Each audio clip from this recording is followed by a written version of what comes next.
dawarsi cidina kuma noolaato dadna laguma noqdo dawarsi cidina kuma noolaato dadna laguma noqdo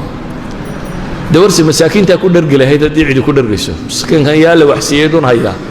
imisun buu lahaa yaa la waxsiiyey dadku waxay jecel yihiin inay yidhaahdaan Ethiopia ayna jabisay waxay jecel yihiin inay yidhaahdaan gaalada inoo tashatay oo Maraykanka iyo Ingiriiska mayna waxayna la rabaan baad moodaysaa iyaga ayna qaybinaya waxay jecel yihiin inay dawladaha jaarka China maxaa la yidhaahdaa Kenya iyo kuwan baa ayna baabiiyey waxa kama jiraan runaan isu sheego innaga isjabinay markaynu jabnayna waa laynaga faa'iidaystay waana sida caadiga bini aadamku u fakaro Ethiopia maxaa dantaada u raacatay soo doqonnimo maaha inaad la timaado meesha Ethiopia maxaa dantaada u raacatay waa doqonnimo Ethiopia masaalixdeeda ilaashanaysa wixii dan ugu jirto laakiin aanay ahayd inaan maslaxadayda ilaaliyo joojiyo Ethiopia waxaan aniga maslaxadii ugu jirin anay ahayd inaan dantayda ilaaliyo joojiyo Kenya waxa ay wada hadaan maslaxadii ugu jirin anay ahayd inaan dantayda ilaaliyo Maraykan iyo Ingiriis baan joojiyo waxay wadaan hadaan dan ugu jirin Nabi Muhammad iyo saxaabadii markay jabaan lama oran Khalid oo xariifa idin helayo intuu dhabarka idin kaga dhuftay dabeetana wuxuu sidaa idin la dhigay lama oranin markay jabeen markay iyagu taktiigii nabiga khilaafeen ayuu Khalidna godololada arkay dabeetana uu ka faa'iideystay Khalid oo gaala ayaa wuxuu arkay godololada dabeetana meeshii dalooshu ka soo dhacay dee muslimiintu tarab u dhigay dabeetana saxaabadii waa weyneed la yaqaanay nabiga adeerkii waa markii la dilay Hamza iyo raggii la mid ah dhulka loogu tuuray markay muslimiintu yiraahdeen anna haadana ilaahi baa u jawaabo wuxuu ku yiri qul huwa min indi anfusikum qul huwa min indi anfusikum Malik ibn Nabi nin la oran jiray caalim muslim oo dhintay ayaa wuxuu oran jiray isticmaarku ma aha mushkiladiye waa qaabiliyatul isticmaar bulay ninkii gumaysiga aqbali karaa la gumaystaa bulay gumaysigu walkii buu iska jiray cid rabtay in cid gumaysata way iska joogtay nin la gumaysan karo baa la gumaystaa Soomaaliduna maxay yiraahdaan miskiin baa miska la fuulo leh markaad miskiinka noqoto ayaa dadku ku kooraysanaya marka Soomaaliya meel fog dib bay ku jirtaa dhab weeyaan taas laakiin dhibta Ethiopia ku haysa mise Kenya ku haysa mise Maraykan baa ku haya mise Caynkan baa ku haya waa dhibta inaga isku hayna inaga isjabinay inagana wali istilayna inagana rabna wali inaynu kala guurro inagaan tuulada ku xigta heshiis la ahayn tuulada ku xigta heshiis lama aha inay ka guurtaa bay doonaysaa marka haddaynu inagu aqal keenno lagu wada noolaan karana waynu dib u noolaan karnaa wadankeennina waynu joognaa waanaynu noolaan karnaa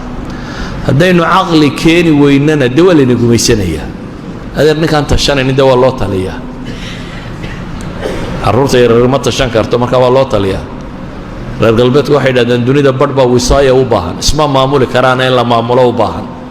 marka ergeyga jamciyadda quruma ka dhaxaysa laynoo soo dirayaa siduu inoola eego bal inaynu ismaamuli karra iyo waxaynu gaadhnay inay wax saxayeen iyo dhaqaalahaynu u baahnay inaynu kolba barino dhaano askartiina wax ma helin qoladaasina wax ma helin oo la yiraahdo fanka la idinku darayaa projectka sanadka dambe EU-da idinku daraysa ama USAID baa la idinku daraya dawarsi cidina kuma noolaato dadna laguma noqdo dawarsi cidina kuma noolaato dadna laguma noqdo dawarsi masaakiinta ku dhargi lahayd haddii cidi ku dhargayso miskiinkan yaa la waxsiiyey dun hayaa imisun buu lahaa yaa la waxsiiyey marka waxaan uga jeedaa Soomaaliya waa burbursantay dhibina way haysataa laakiin aniga aragtidayda dhibteedu ma aha gaal baa soo duulay dhibteedu waxa weeyaan aniga iyo adiga iyo adeerka iyo ka sii dambeeyaan isdoonaynin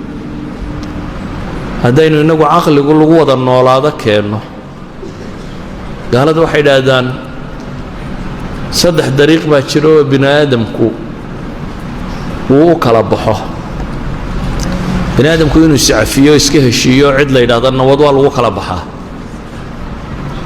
bini aadamku inuu musaalaxa galo win-win solution waxay gaaladu yiraahdaan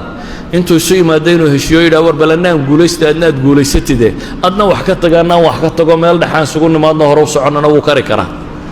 bini aadamku inuu garramana waa lagu kala baxaa waa heshiin weynaye ha laynoo gar qaado ilaahay kitaabkiisa cid inoogu saar inoogu gar qaada marjaca waxa la isku garramayaan isku waafaqno dabeetana aan garranno kala baxno haddaynu soomaalina saddexda midna ma ogolin inaynu sacafino iska wada noolaano ma rabno inaynu win-win solution compromise samayno ma rabno inaynu garranno ma rabno laakiin maxaynu rabnaa inaynu ismuquuninno inaynu weli rabnaa caqligu inuu shaqeeyo ma rabno weli waxaan rabnaa in muruqu shaqeeyo maalinba ninkeenna waxoogaa dabaabada yaro rooni inta kale inuu yidhaahdo ma idinkaa wax sheegi karaa maalin marka laga yaro dabaabada roonaada inuu yidhaahdo maaday gumaysan karaa anna waan jabhadayn marka waan halkeennii baynu ka wadaynaa sidii baynu u wadnaa 25 sano ama 60 sano ama 30 sano la sheegay saa baynu ku wadnay marka waxaan ku soo koobayaa gaalayna ma haysto cid kalena ma haysatay inaga haysanee haddaynu inagu caqli keennana waynu jiri karnaa haddii kalena dee waa laynoo talinayaa ee aqbalaya in laynoo taliyo waxba Itoobiya ku xagxaganina ama Maraykan xagxaganina in laydin taliya aqbala wallahu a'lam